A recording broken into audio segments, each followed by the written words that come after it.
Hey guys, Nate Willis here, and welcome back to another YouTube video. And as you can tell, this is another first impressions video of an album, not a citizen, not a Citizen Soldier album this time.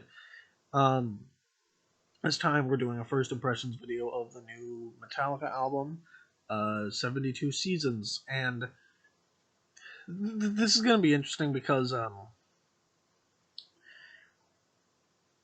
as you guys may or may not know, I admitted. Well, actually, I guess you probably wouldn't know this because I haven't really mentioned it before. But I admit that I'm not the biggest fan of Metallica. You know, I think they were a great. Well, they are still going. So I think they are a great band, and I respect and appreciate their music. And they have plenty of songs that I do like, but I'm just not super into their style. As you guys know, a lot of the metal that I like to listen to is metalcore.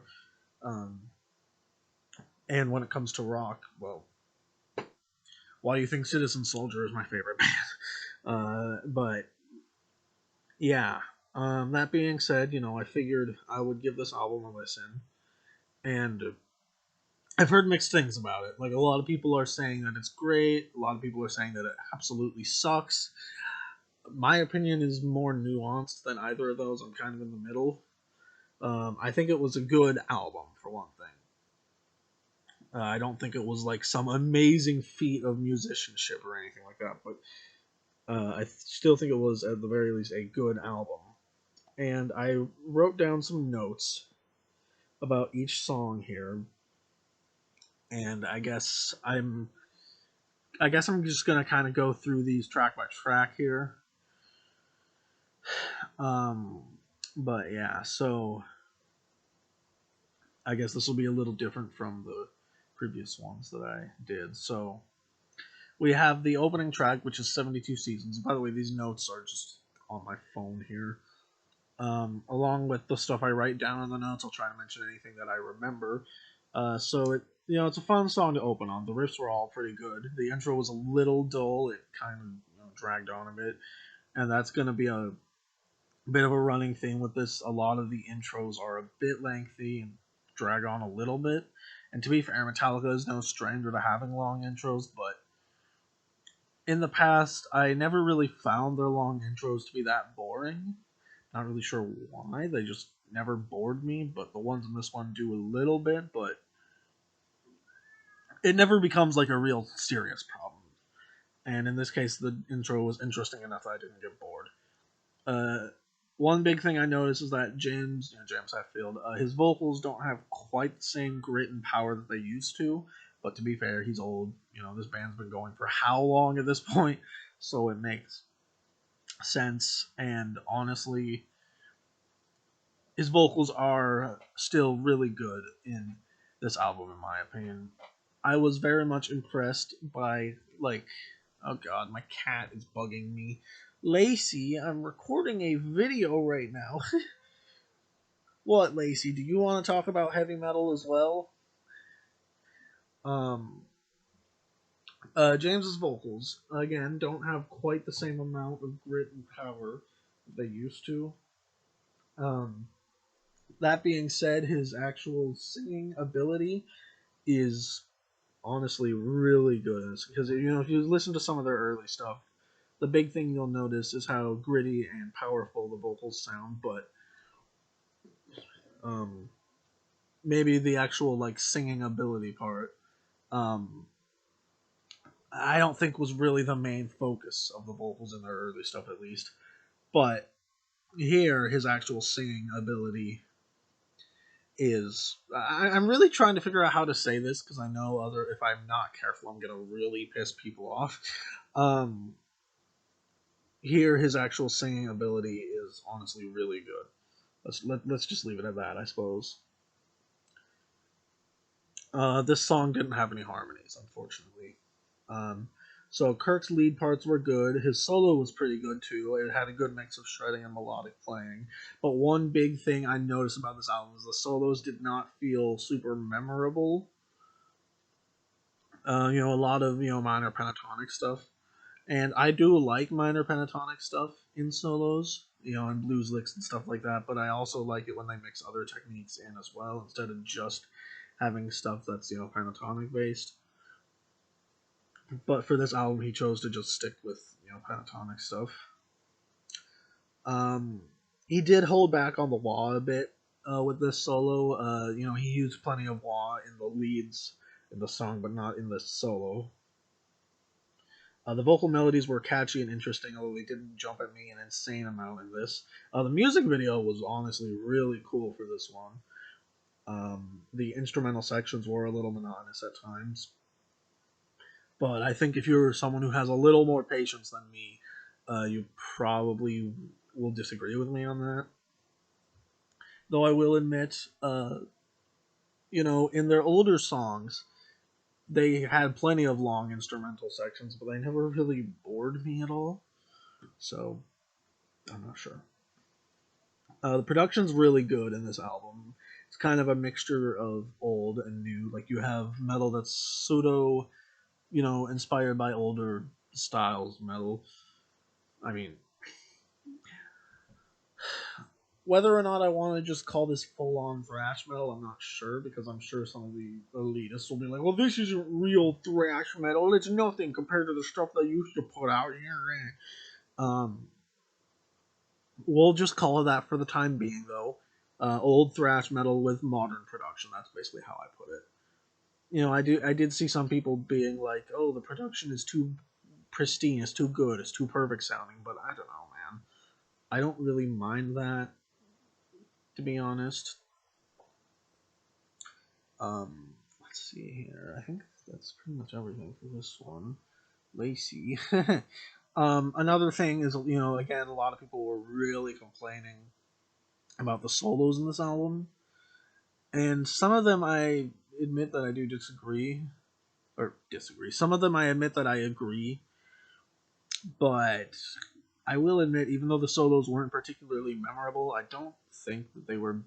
I think some people might have been overreacting, and I know some of you might be mad at me for saying that, but that's just, I don't know. Next up is Shadows Follow. Um, the guitars could have sounded a little bigger, I think, in this one. The drums sounded great, but they were a little loud. Mostly the snare, honestly. Riffs at the the riffs at the beginning sounded kind of dark and evil, but in like a fun and heavy way. Some of it sounded like it might be down tuned, but I'm not sure because it could have just been the guitar tone. That's another thing. The guitar tones in this album are really good. Excuse me. And there are a lot of riffs in this album that you'll listen to and you'll be like, "Whoa, is that down tuned?" I'm not sure if they experimented with that because I know they generally would record in standard tuning, so I don't know if they messed around with that in this album or not. Hetfield's vocals here aren't as aggressive or powerful as they were in the last one. They still sound good though. Chorus is not a traditional chorus, but it's still interesting, and I think there might have been some harmonies in it. Um, Kirk has a really interesting lead part with some dual guitars. It's a little repetitive, but it still sounds neat. There was a like breakdown type section in the song, which I thought was really cool. As someone who likes metalcore quite a bit, I always appreciate stuff like that. The solo was catchy, melodic, and there was some wah in it. Another thing is that this is all off from memory, and that's another big thing. Remember how I said earlier that the solos were not super memorable? I feel like a lot of the songs kind of felt the same way. Um, you know, this is just a first impressions video though, so it's not, I haven't listened to it again. If I was doing a more, full blown review of it, obviously I would listen to it multiple times. So a lot of this is off of memory and off of my notes here. Screaming Suicide is next up. I liked the intro and the first main riff. There were some leads, which I assume were done by Kirk because there was wah in it. The melodies were good, but I didn't like them as much as the previous ones. The riffs are cool, but honestly, the song didn't do as much musically for the other ones. I'm not really sure why. Kirk's solos in this song were fine. A lot of people were saying that they were terrible in this song. I didn't really agree with that. I thought they were fine. They were melodic, and sure, they sounded a little improvised and used a lot of minor pentatonic, but this is Kirk we're talking about. You know, he's always implemented minor pentatonic stuff into his style. Um, and the solos don't sound like mindless nonsense like one of the other solos in this album do. And I should probably make it clear that I'm not one of those people who hates shredding. I like a good mixture of melodic playing and shredding. That's just how I am about this, you know. So yeah. Then we have Sweet. I cannot English, you guys. Sleepwalk My Life Away. There's a neat bass intro in this song, and there's not much of that in this album. I do wish they had done that a little bit more. Rob didn't really get very many chances to like really, I guess, kind of be the main focus at all. But this is the bass intro is one example where he did, and I liked the tone for the bass because it was like dirty and filthy and gritty, but like in a good way. It was really interesting. Some of the riffs in this song almost reminded me of Black Sabbath. I don't know if I'm crazy for saying that. The vocals once again weren't as powerful. Melodies were good though.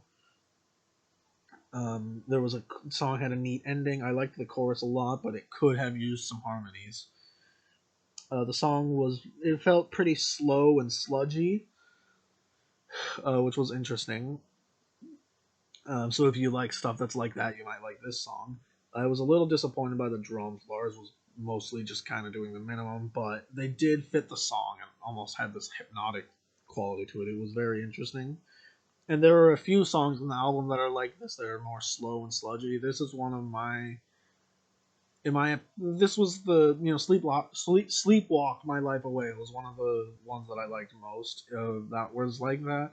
You must burn, another sludgy intro. Um, to me, I thought it almost sounded like the last part of the intro had like a subtle, gradual tempo increase, but that might have just been me. So yeah, another sludgy song. It felt kind of unmemorable, a little monotonous, but that might just be something that I'd have to get used to upon re-listening to the album. The song title, "You Must Burn" with an exclamation point at the end, made me think this would be like a fast, thrashy song, but it wasn't. Well, the solo was once again all right, and my phone just went off. The solo was once again all right, but unmemorable. Another riff or lead, whatever you want to call it, after the solo. It was kind of like it was one of those riffs that could pass off as a lead, I suppose. It kind of also reminded me of Black Sabbath. I liked the verse melody, but not much of the vocal parts stood out to me, except maybe the bridge, which had some interesting vocal effects. Yeah. Then we have Lux Eterna, which was the first single they released for the album, I believe. And this is one of my favorite songs in the album. It's fun, it's fast, it's thrashy, it's in my song playlist. I need to have more Metallica in my song playlist, honestly. I absolutely loved the melodies in that song. It was a little short, and I do wish there was more that happened after the solo. And this is the big solo in the album that I have to admit I do agree with a lot of the criticism. It was fun, but it was too messy and improvised. It was just kind of chaos. Not as melodic and everything. The shredding was kind of neat, but again, it just I don't know. I liked the lick that goes into the second verse. I liked the riff that leads back into the main riff, leading into the third verse. The thing right after the solo, cool transition. But again, I do wish that went on a bit longer. The fake out ending was just so cool. And of course, once again, this made my song playlist. So, yeah, I mean, if you like, it's it kind of reminded me of something from Kill 'Em All. Um, it's not quite as heavy as some of the stuff they might be known for, from like Master of Puppets, for example. Um, but it is still fun and fast and thrashy. And yeah. Next up was Crown of Barbed Wire, and I was a little disappointed. I was hoping after the previous track they'd continue with the fast and fun song, so they went back to the slow, sludgy stuff. I did like the chorus with its harmonies, though. The verses weren't so interesting to me, though, and neither were the riffs.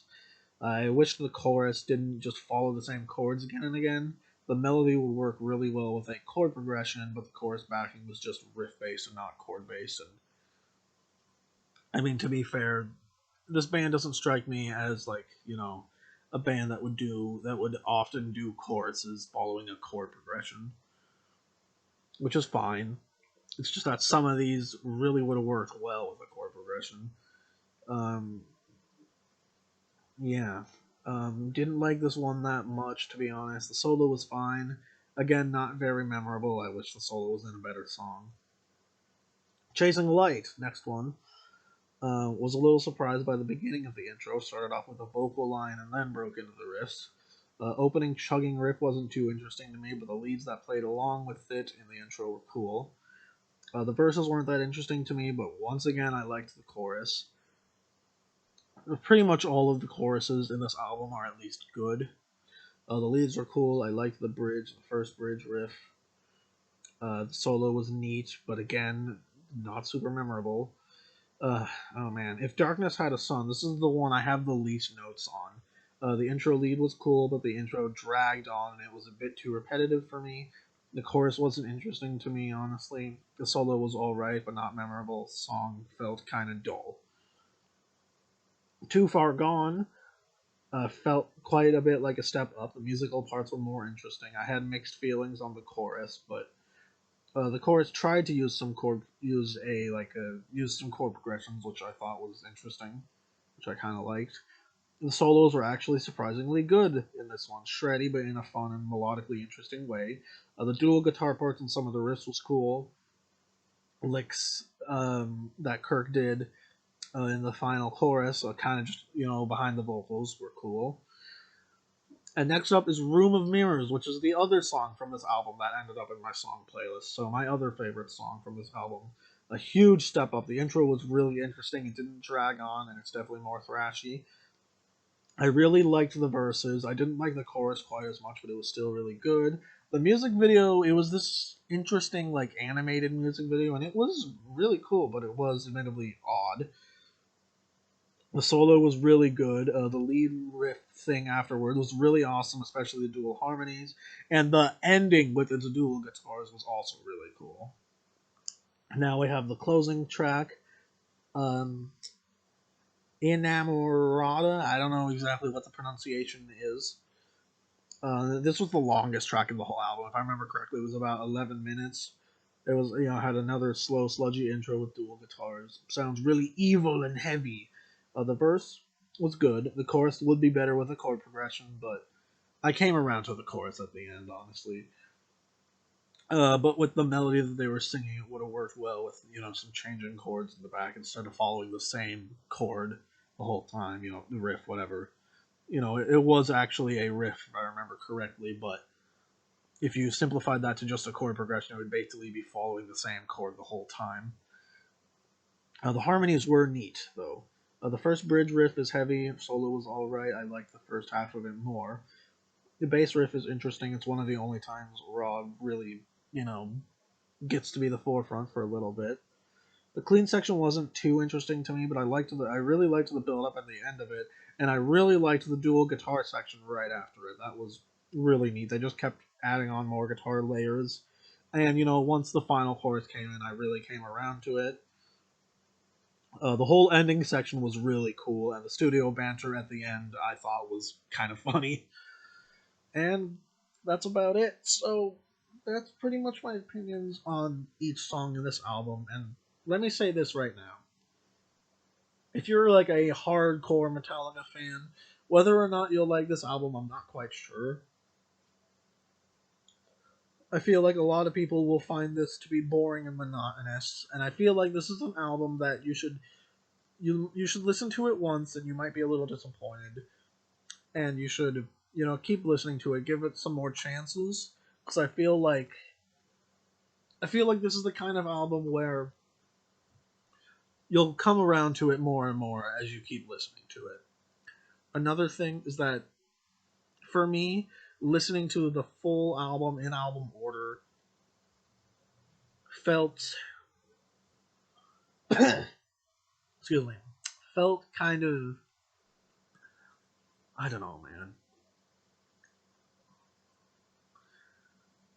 You know, I'd recommend maybe listening to some of the songs in the album. Maybe not listening to the full thing in album order. I'm not sure. That's up to you. Again, this is another matter of like if you have more patience than me. And it's weird that I say that because then you'd think that none of their stuff would work for me, right? Because there's a lot of lengthy instrumental breaks and stuff, which I don't actually mind lengthy instrumental breaks when they're done right. But the thing is that their old stuff, I never really got bored with their older stuff during their like longer instrumental breaks. I'm not sure why this doesn't work for me. You will probably like the thrashier tracks, and if you like slow and sludgy stuff as well as thrashy stuff, I could see you liking this album quite a lot because it has a good amount of both. Although I think there might have been a little more sludgy kind of stuff than fast and thrashy stuff. But yeah, I'd give this album a chance. And if you don't like it at first, at the very least, keep listening to it. Really decide how you feel about it. Really give the songs a chance to really go through your head. And yeah, honestly, I'm just happy to see new music from this band. So honestly, I can't really be too disappointed by it. Even if I'm not the biggest fan of them, my dad is a lot more into them than I am, and I'd really like to know what he thinks of this album. But yeah, although the way if you guys have enjoyed this video, be sure to leave a like and do all that crap if you wish to. That's up to you. Lacey, do you want to say anything to end off the video? I don't think she does. I don't think she really cares. Um, yeah, so peace out and don't be afraid to show who you are.